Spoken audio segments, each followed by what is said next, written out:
Sveiki visi, aš Donatas Vasiliauskas, ekonomikos mokytojas ir tęsime ekonomikos pamokų ciklą. Šiandienos pamokos tema yra pasiūla.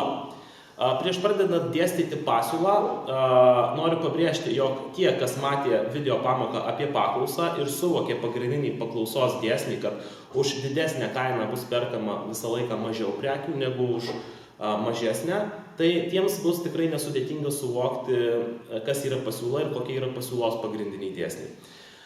Pirmas dalykas, kurį noriu pasakyti, kad kodėl paklausą mums, kaip paprastiems vartotojams, nėra sudėtinga suprasti. Kadangi mes esame, kiekvienas iš mūsų absoliučiai, nesvarbu, kuo mes užsiemame, esame vartotojai. Kodėl? Kiekvieną dieną mes perkame įvairiausias prekes ir paslaugas, pradedant maisto, būtiniausiamis namų apyvokos prekėmis ir baigiant įvairiomis pramogomis, prabangos prekėmis ir taip toliau. Kiekvienas iš mūsų esame vartotojas, pirkėjas. Ir kiekvienas iš mūsų esame suinteresuotas nupirkti prekę, aišku, geros kokybės, norimą prekę, bet už mažesnę kainą. Ir kuo kaina didės, tuo mažiau mes norėsime pirkti tų prekių. Kuo kaina mažės, visoms kitoms sąlygoms nekintant, tuo mes tų prekių ar paslaugų norėsime pirkti daugiau. Taigi mes esame vartotojai ir suvokti paklausą yra labai paprasta. O kas liečia pasiūlą? Norint suvokti pasiūlą, mums reikia tiesiog persiorientuoti savo viduje, savo požiūrį ir iš vartotojo pasidaryti verslininkais. Jeigu mes į procesus žiūrėsime ne kaip paprasti vartotojai, o kaip verslininkai, o jūs žinot, kad kiekvienas verslininkas suinteresuotas gauti kuo daugiau pajamų ir pelno, tada mums suvokti pasiūlą bus labai paprasta. Prieš pradedant aiškintis pagrindinį pasiūlos dėsnį, norėčiau pabrėžti keletą svarbių dalykų, kuriuos mes turime išsiaiškinti ir žinoti. Pirmiausia, mes turime išsiaiškinti, kas yra gamintojas. Taigi, žmonės ar įmonės gaminančias prekes ir teikiančias paslaugas mes vadiname gamintojais. Bet mes perkame prekes ir paslaugas ne visada iš gamintojų, o dažniausiai perkame iš pardavėjų. Taigi, kas yra pardavėjas?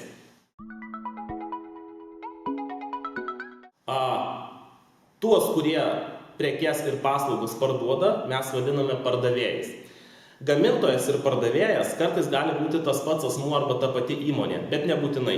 Vienos įmonės gamina prekes, kitos įmonės yra tarpininkai tarp gamintojų ir vartotojų ir tik parduoda tas prekes. Kai kuriais atvejais gamintojai ir pardavėjai yra ta pati įmonė arba tas pats asmuo, tada tai yra sutampa. Taigi mes jau žinome, kas yra gamintojas, kas yra pardavėjas, kuo jie tarpusavėje susiję ir kuo skiriasi. Ir dabar mums belieka išsiaiškinti pagrindinį dalyką, kas yra pasiūla.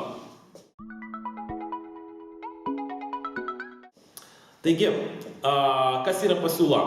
Tai produktų kiekiai, kuriuos gamintojai ir pardavėjai pateikia pirkti įvairiomis kainomis. Tai yra pasiūla. Ir dabar mes galime nesunkiai suformuluoti pasiūlos dėsnį. Kadangi, kai kalbėjom apie paklausą, mes išsiaiškinom, kad kiekvienas vartotojas, kuris perka prekes, jis suinteresuotas nusipirkti kuo pigiau, taigi kuo kaina didėja, tuo pirkėjas mažiau nori ir gali pirkti tam tikrą prekę. Kas liečia pasiūlą, yra atvirkščiai. Verslininkas suinteresuotas gauti kuo daugiau pajamų ir kuo didesnį pelną. Taigi, jeigu prekių kaina didėja, tai atsiras žymiai daugiau verslininkų, kurie norės gaminti ir pardavinėti tas prekes, nes didėjanti kaina sąlygoja tai, kad jie galės gauti daugiau pajamų ir gauti didesnį pelną. Kuomet nagrinėjame paklausą, mes bandėme apskaičiuoti knygos paklausą. Braižėme knygos paklausos lentelę ir knygos paklausos kreivę. Dabar, nagrinėdami pasiūlą, mes pabandykime įsivaizduoti situaciją, jog žinome, kiek verslininkų norės pardavinėti atitinkamą knygą už atitinkamą kainą. Įsivaizduokime, turime tą pačią knygą, kuri yra pakankamai žymaus rašytojo ir ji yra patraukli knygynams. Knygynai nori ją pardavinėti, nes įsivaizduoja, kad gali uždirbti nemažą pelną. Taigi, įsivaizduokime, jeigu ta knyga kainuoja 8 eurus, tai, matome, atsiranda 2 knygynai, 2 verslininkai, kurie pasiryžę pardavinėti šią knygą už šią kainą. matome, jeigu knygos kaina kyla ir knygos kaina tampa jau 12 eurų, iš karto atsiranda daugiau verslininkų, jau net 5 verslininkai, 5 dideli knygynai ar knygynų tinklai ar kitos įmonės norėtų ir galėtų pardavinėti tą knygą. Nes kadangi kaina kyla, jie automatiškai įsivaizduoja, kad už didesnę kainą jie gaus daugiau pajamų ir galės gauti daugiau pelno. Na ir analogiška situacija ir toliau kylant kainai. Jeigu knygos kaina tampa nuo 8 eurų 18, jau matome net 7 įmonės pasiryžę pardavinėti šią knygą už tokią kainą, o jeigu knyga pabrangsta net iki 25 eurų, jau matome 10 didelių įmonių atsirado, kurios norėtų ir galėtų pardavinėti šią knygą, nes už didesnę kainą jie gaus daugiau pajamų ir didesnį pelną.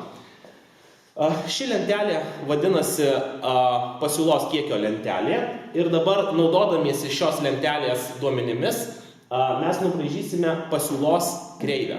Taigi, remdamiesi pasiūlos lentelės duomenimis, mes pabandėme nubraižyti pasiūlos kreivę. Ką aš padariau pirmiausia, tai koordinačių plokštumoje atidėjau lentelėje esančios knygos pasiūlos duomenis.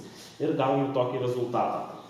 P tai kaina ir Q tai kiekis. Taigi, atidėjus taškus matome, kad pasiūlos kreivė kyla iš kairės į dešinę, į viršų ir pasiūlos kreivė žymima raidele S. Ir žiūrėdami į mano nubraižytą knygos pasiūlos kreivę, mes dar kartą galime prieiti išvadą ir suformuluoti pasiūlos dėsnį.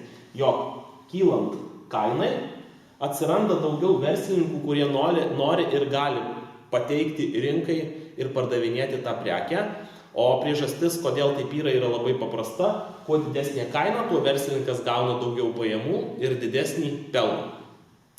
Matome pasiūlos kreivę ir kaip minėjau, kartais pasiūla didėja, kartais pasiūla mažėja.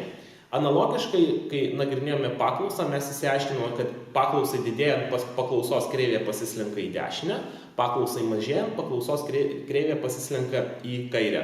Analogiška situacija ir nagrinėjant pasiūlą. Jeigu pasiūla didėja, ką tai reiškia, kad esant tom pačiom kainom atsiranda daugiau verslininkų, kurie nori ir gali pardavinėti ir pateikti rinkai tas prekes, tai pasiūlos kreivė pasislenka į dešinę. O jeigu pasiūla mažėja, tai reiškia, esant tom pačiom kainom mažiau verslininkų nori ir gali siūlyti ir pateikti rinkai tą prekę, tai pasiūla mažėja ir pasiūlos kreivė pasislenka į kairę.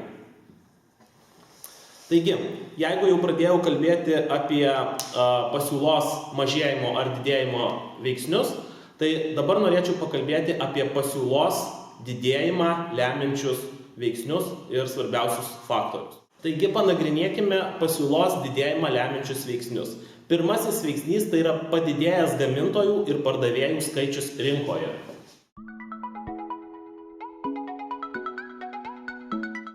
Labai logiška, jeigu rinkoje atsiranda daugiau įmonių, daugiau verslininkų, kurie nori parduoti tą pačią prekę arba suteikti tą pačią paslaugą rinkoje, tai mums kaip vartotojams pasirinkimo laisvė didėja, kitaip tariant, pasiūla didėja. Taigi, jeigu rinkoje didėja gamintojų ir pardavėjų skaičius, tai pasiūla didėja ir pasiūlos kreivė slenkasi į dešinę.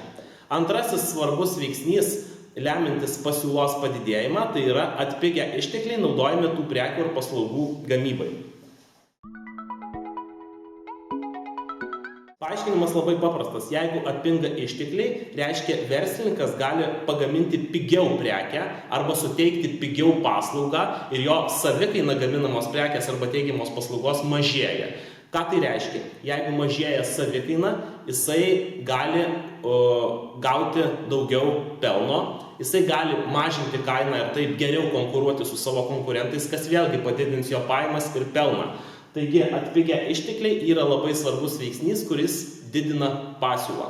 Trečias, taip pat nemažiau svarbus veiksnys didinantis pasiūlą yra išrasti nauji pigesni gamybos būdai arba sukurtos naujos gamybos technologijos.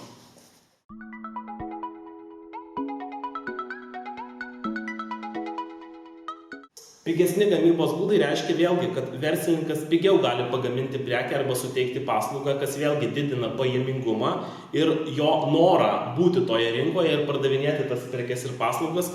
Tai mato visi verslininkai, nes verslininkai visi suinteresuoti pelnu, jie labai gerai skaičiuoja. Todėl pigesni gamybos būdai arba naujos technologijos, kas irgi atpigina pačią gamybą, verčia verslininkus daugiau siūlyti tų prekių rinkoje, nes jiems apsimoka labiau.